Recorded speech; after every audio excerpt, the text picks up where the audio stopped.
በኤደን እና በካሌብ መካከል አሁንም በድጋሚ ጸብ ተፈጥሯል። ከዚህ በፊት በጣም ከባድ ጸብ ተፈጥሮ ነበረ። እዛ በኋላም ታርቀው እንደገና አብረው ሆነው ነበር። አሁንም ደግሞ በካሌብ እህት ምክንያት ደግሞ ተጣልተዋል።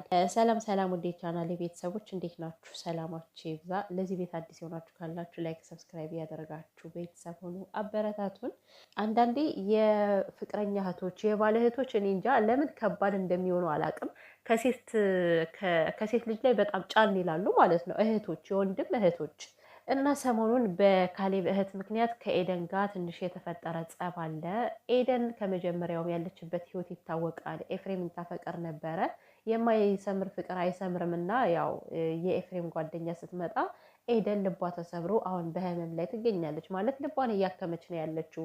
ካለችበት እያገገመች ወደ ራሷ እየተመለሰች እያለ በመካከል እንግዲህ ካሌብ ወደ እሷ ሄዶ ካሌብ ያፈቅራታል፣ ይወዳታል። ነገር ግን ኤደን ደግሞ በተመሳሳይ ፍቅር የላትም ለሱ ማለት ነው። ያን ነገር ያውቃል፣ ፍቅር እንደሌላት ያውቃል። ግን ደግሞ ሁሉንም ነገር ችሎ በቃ በዚህ ሰዓት ከጎንሽ መሆን እፈልጋለሁ፣ ነገሮችን እንድትረሽ እንዳደርግሽ እፈልጋለሁ እያለ ከጎኗ ሆኖ ነበረ። እንግዲህ የሆነ ቀን ላይ ከእህቱ ቤት ጋብዞ ወስዷት ነበረ እና ከዛ በጣም ጥሩ ወሬ እያወሩ እያለ በመካከል ግን ያልሆነ ጥያቄ ነው የጠየቀቻት እህቱ ማለት ነው። እና እንደዚህ አይነት ጥያቄዎች አግባብ ነው ብዬ አላስብም። ካሜራ ፊት ማለት እንደዚህ ብላ ባጠይቃት ኑሮ ኤደንም ተነስታ ባልሄደች ነበረ። ስለዚህ እንደዚህ አይነት ጥያቄዎች አሁን ሄሉ ማን ነው ኤዱ ያለችበት ሁኔታ ይታወቃል። ጥሩ ስሜት ላይ አይደለችም። ስለዚህ በሰዓት ለእሷ ስለ ትዳር ስለ ፍቅር መንገድ ከድንጋይ ላይ ውሃ ማፍሰስ ነው። የምሬን ነው። ምክንያቱም እች ልጅ ልቧ የተሰበረች ልጅ በሰዓት ምንም ነገር የምታስበው ነገር አይኖርም። እና እንግዲህ ወደ ቁም ነገሩ ግቡ እንጂ ለምን ጊዜ ትገድላላችሁ? ጊዜያችሁ እየሄደ ነው። እናንተ ህፃን አይደላችሁም፣ እንግዲህ ትልቅ ናችሁ እያለች ስታውራት፣ ስለ ትዳር ስታውራት፣ ኤዱም ደግሞ ተነስታ ሄዳለች። መልስም ሳትሰጥ ምንም ሳታናግራት ማለት ነው። እሷ ተነስታ ስለሄደች እንግዲህ እህቱ እንዴት አይነት ክብረ ቢስ ነች!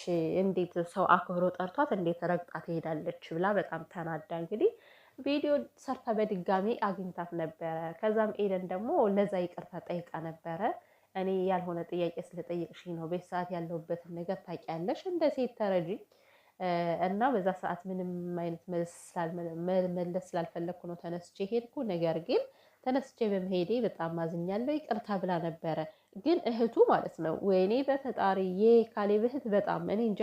ኤደን እና ካሌብ ተጋብተው ቢኖሩ ከዚህ በላይ አደገኛ እንደምትሆን እየተሰማኝ ነው። ምክንያቱም ገና ሳትጋባ ገና ምኗንም ሳታውቃት ኤደንን ምንም ትሆን ምንም የምታውቀው ነገር የለም። እንደዚህ በቪዲዮ አየቻት እንጂ እንዴት ተነስታ የሰውን ልጅ በጥፊት ማታለስ። ሲቀጥል ደግሞ ስድቧ ሲዘጋ እንዴ ክብረ ቢስ ሴት ነሽ፣ ክብረ የለሽም። ማፍቀር እኮ በነገራችን ላይ ክብረ ቢስ ነሽ አያሰኝም እንዴ አያስብልም እኮ። ማፍቀር ጸጋ ነው። ኤፍሬምን ስላፈቀረች ብቻ ክብረ ቢስ ነሽ ብላ እየሰደበቻት ነበረ። እና ኤደንም እንግዲህ በድጋሚ ተናዳ የካሌብ እህት ስለሆነች ብላ ምንም ሳታደርግ ሄዳለች ማለት ነው። ትናንትና ግን ያው ከባድ ነገር ተፈጠረ። ድጋሚ እንግዲህ ካሌብ ከእሷ መለየት አይፈልግም። ጠርቷት ነበረ፣ ተገናኝተው ነበረ ሁላቸውም። አሁንም እህቷ የካሌብ እህት እንደዛ ሆነች። ምንም የምትቀየረው ነገር የለም። የምር ኤደንን በቃ አልወደደቻትም ሲጀመርም። ሲቀጥል ደግሞ ኤደን አሁንም ቢሆን ለካሌብ ቦታ የላትም ማለት ነው። ማለት እኔ እንጃ። አንዳንዴ እኔ አሁን በኤደን ልፈርድ አልችልም።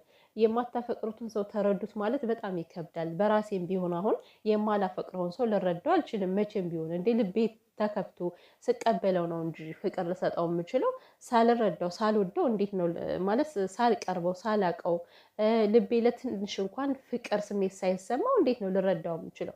ስለዚህ ኤደንን ተረጂ ማለት በእኔ ይከብደኛል። ግን ደግሞ በቃ የሆነ ተስፋ የማሰጡት ከሆነ ሰው ላይ መራቅ ነው ያለባችሁ። ኤዶ አሁን ከዚህ ላይ ነው ስህተቷ። ማለት ተስፋ የማሰጠው ከሆነ ለወደፊት ከእሱ ጋር የማትሆን ከሆነ ለዚህ ልጅ ተስፋ መስጠት አያስፈልግም፣ አብሮ ጓደኝነቱም አያስፈልግም ብዬ አስባለሁ። ምክንያቱም አንደኛው እያፈቀረ ነው የሚቀጥለው፣ አንደኛው ደግሞ ከዚህ ጋር ስሜት የለውም። ስለዚህ ካሌብ ይጎዳል ከዚህ ጋር ማለት ነው። እና በድጋሚ ትናንት ከእህቱ ጋር ተጨቃጭቀው ተጣልተው ነው የሄዱት እና ግን ካሌብ በመካከል ከማንኛው ይሆን በጣም ከባድ ነው። በነገራችን ላይ ወንድ ልጅ ለእናንተ ብሎ ከቤተሰቡ ጋር ከተጣላ በጣም እንደሚወዳችሁ እንደሚያፈቅራችሁ ማወቅ አለባችሁ። የምር ስለሚያፈቅራችሁ ነው። ከቤተሰብ የሚበልጥ የለም አይደለ? ግን ለእናንተ ብሎ ቤተሰብን ይጋፈጣል እና እንደዛ እያደረገ ነበር።